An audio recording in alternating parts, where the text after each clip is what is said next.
اگر فقہ جعفریہ کا کوئی حقیقی وجود ہے نا تو وہ امام اعظم ابو حنیفہ کی فقہ ہے اور کوئی نہیں۔ اسی طرح تفسیر میں حضرت عبداللہ بن عباس مرکزی آدمی، اور حضور اکرم صلی اللہ علیہ وسلم کا جب وصال ہوا تو عبداللہ بن عباس اگرچہ ان کی علمی اٹھان ہو چکی تھی اور حضور نے انہیں حبر الامت فرمایا، لیکن حضور کے بعد جو انہوں نے بنیادی اکتساب ہے وہ حضرت علی مرتضیٰ رضی اللہ تعالیٰ عنہ سے کیا۔ اس طرح علم تفسیر کے آخری کنارے پر بھی کون کھڑا ہوا ہے؟ حضرت علی مرتضیٰ۔ تو یہ جو اہل سنت والجماعت کی تشکیل کا جہاں جس رستے سے بھی آپ جائیں گے تو وہ رستہ اہل بیت اطہار پر ہی پہنچتا ہے۔ ہمیں اہل بیت اطہار سے محبت کے لیے کسی سند کی ضرورت نہیں ہے، ہمیں کسی اور سے پوچھنے کی ضرورت نہیں ہے۔ اگر بنظر غائر دیکھیں تو ہم ہی اہل بیت اطہار کے ماننے والے بھی ہیں اور ان کے رستے پر چلنے والے ہیں۔ تو اہل بیت اطہار کیا کہتے ہیں؟ اہل بیت اطہار کہتے ہیں کہ یہ اہل سنت والجماعت ہے، اور اہل بیت اطہار کے سرخیر علی مرتضیٰ کہتے ہیں کہ جس نے مجھے شیخین پہ فضیلت دی میں اسے 80 کوڑے لگاؤں گا۔ تو ایمان یہ نہیں ہوتا کہ انسان کے جذباتی وابستگی کس سے ہوتی ہے جی، جذباتی طور پہ حضور کے صحابہ سے بھی ہم محبت رکھتے ہیں، اہل بیت سے بھی رکھتے ہیں، لیکن ایمان میں اپنی مرضی نہیں ہوتی۔ ایمان وہ ہوتا ہے جو کہ اللہ اور اس کے رسول نے ہمیں عطا فرمایا ہے، تو اللہ اور اس کے رسول نے ہمیں عطا فرمایا ہے۔ تو یہ آج کے دور میں لوگ اپنے علم اور قیافوں سے جو ہے وہ فضیلتوں کی بحثیں کر رہے ہیں اور ایمان کی تشریح کر رہے ہیں، یہ سب گمراہی کے رستے ہیں۔ ایمان وہ ہے جو ہمیں اللہ کا رسول دے کر گیا۔ نعرہ تکبیر، نعرہ رسالت، نعرہ تحقیق۔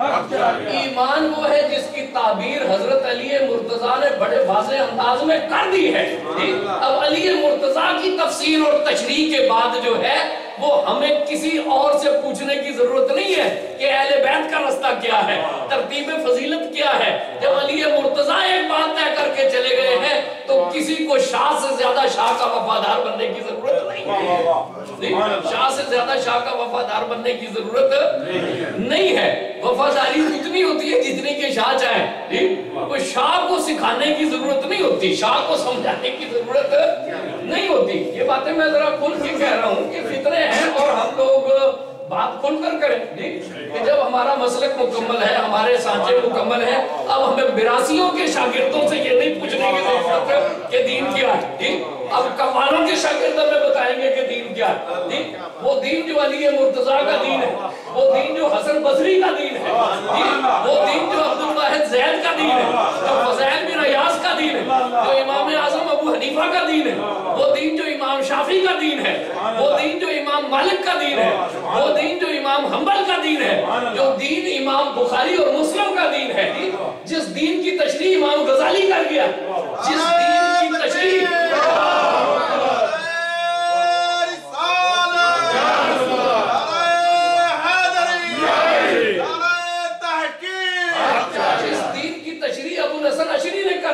ابو منصور ماتریدی نے کر دی ہے۔ یہ دیکھو تو صحیح کتنے یہ کو ہمالیہ ہے علم کے، جو سانچے یہ بنا کر چلے گئے ہیں۔ اب ان سانچوں کو ہم نے قوالوں سے نہیں پوچھنا کہ آپ کی جذباتی وابستگی کس کی، پہلا نمبر کس کا ہے، دوسرا کس کا، تیسرا کس کا، چوتھا کس کا ہے۔ اب یہ ہمیں قوالوں نے اور گلوکاروں نے بتانا ہے۔ شاید کہ اتر جائے تیرے دل میں میری بات، ہم نے ملکہ ترنم نور جہاں سے پوچھنا ہے کہ پہلا کون ہے اور دوسرا کون ہے اور تیسرا کون ہے۔ جی خود کو عالم کہلانے والے گلوکاروں سے دین نہ سیکھیں، امام غزالی سے دین نہ مجدد الفسانی سے سیکھیں۔ وہ کہتے ہیں ادھر رکھیو غالب مجھے اس تلخ نوائی میں وہاں، آج کچھ درد میرے دل میں سوا ہوتا ہے۔ تو اب یہ ہم نے گلوکاروں سے تو نہیں نہ سیکھنا کہ دین میں ترتیب کیا ہے، دین میں فضیلت کیا ہے۔ ہمیں کسی سے اہل بیت اطہار کی محبت کی سند لینے کی ضرورت نہیں ہے۔ میں نے آپ کو تفصیل سے بتایا کہ ہمارا تو ہر راستہ جو ہے، ہماری تو ہر منزل جو ہے اس کے اوپر اہل بیت اطہار ہی کھڑے ہوئے ہیں۔ ہم تو